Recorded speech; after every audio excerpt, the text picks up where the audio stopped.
क्या आप भी रिटायरमेंट के बाद एक रॉयल लाइफ जीना चाहते हैं, लेकिन इस बात को लेकर कंफ्यूज हैं कि पैसा कहां डालें? ईपीएफ के भरोसे रहें, पीपीएफ की सुरक्षा चुनें या एनपीएस का मुनाफा देखें? सस्पेंस ये है कि 2026 के नए टैक्स नियमों और बढ़ती महंगाई के बीच इनमें से कोई एक स्कीम ऐसी है जो आपको करोड़पति बना सकती है, जबकि बाकी दो शायद सिर्फ महंगाई को ही मात दे पाएं। आज मैं प्रॉफिट पाठशाला के इस एपिसोड में इन तीनों सरकारी स्कीम्स का ऐसा पोस्टमार्टम करूंगा कि आप खुद तय कर पाएंगे कि आपके बुढ़ापे का असली सुपर हीरो आखिर है कौन। वीडियो को आखिर तक देखिए, क्योंकि आज बात आपके सुकून भरे कल की है। और हाँ, मुझे यूट्यूब और इंस्टा पर भी फॉलो कीजिएगा। सबसे पहले बात करते हैं ईपीएफ यानी कर्मचारी भविष्य निधि की। अगर आप नौकरी पेशा है तो ये आपका सबसे भरोसेमंद साथी है। 2026 में सरकार ने इस पर 8.25 यानी 8.25% का ब्याज दर बरकरार रखा है। इसमें आपकी बेसिक सैलरी का 12% कटता है और उतना ही आपकी कंपनी मिलाती है। इसकी सबसे बड़ी खूबी यह है कि यहाँ पैसा डूबने का रिस्क जीरो है और आपको एक पक्का कॉर्पस मिलता है। लेकिन याद रखिए, ये सिर्फ नौकरी पेशा लोगों के लिए ही अनिवार्य है। अभी तो ये सिर्फ एक पॉकेट है, लेकिन क्या आप जानते हैं कि एक ऐसी भी स्कीम है जहां मिलने वाला रिटर्न पूरी तरह टैक्स फ्री होता है? दूसरा बड़ा नाम है पीपीएफ यानी पब्लिक प्रोविडेंट फंड। ये उन लोगों के लिए बेस्ट है जो कोई रिस्क नहीं लेना चाहते। 2026 की पहली तिमाही यानी जनवरी से मार्च के लिए सरकार ने इसका ब्याज 7.1% पर फिक्स रखा है। इसकी जादुई ताकत है ट्रिपल ई स्टेटस, यानी निवेश पर छूट, ब्याज पर छूट और मैच्योरिटी के पैसे पर भी कोई टैक्स नहीं। इसमें आप साल के 1.5 लाख रुपए तक जमा कर सकते हैं।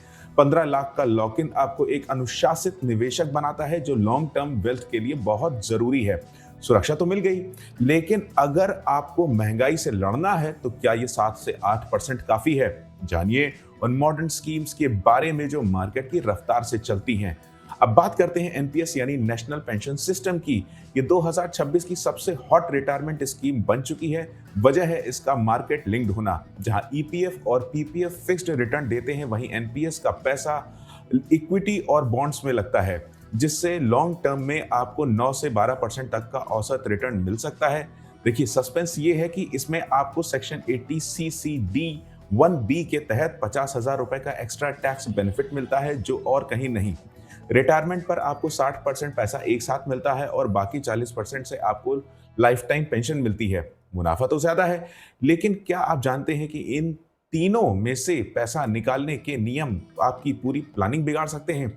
मेरी सीधी सलाह यह है कि अगर आप न्यू टैक्स रिजीम में है तो एनपीएस आपके लिए बेस्ट है, क्योंकि यहाँ एम्प्लॉयर का कंट्रीब्यूशन अभी भी टैक्स फ्री फायदे देता है। अगर आप सुरक्षा और टैक्स फ्री पैसा चाहते हैं तो पीपीएफ को मत छोड़िए, और अगर आप नौकरी में है तो ईपीएफ तो आपका चल ही रहा है। स्मार्ट तरीका यह है कि आपने पोर्टफोलियो में इन तीनों का बैलेंस रखें। ईपीएफ और पीपीएफ को अपने सेफ्टी नेट बनाएं और एनपीएस को अपनी ग्रोथ मशीन। 2026 के इस दौर में सिर्फ बचत से काम नहीं चलेगा, आपको सही जगह निवेश भी करना पड़ेगा। तो ये था ईपीएफ, पीपीएफ और एनपीएस का वो सच जो आपके बुढ़ापे की तस्वीर बदल सकता है। अपनी उम्र और रिस्क के हिसाब से आज ही अपना रिटायरमेंट फंड चुनिए। अगर आपको ये रिटायरमेंट स्पेशल क्लास और प्रॉफिट पाठशाला का ये अपडेट पसंद आया तो वीडियो को लाइक कीजिए, शेयर करें और चैनल को सब्सक्राइब जरूर कीजिए। ये वीडियो सिर्फ जनरल इंफॉर्मेशन के लिए है।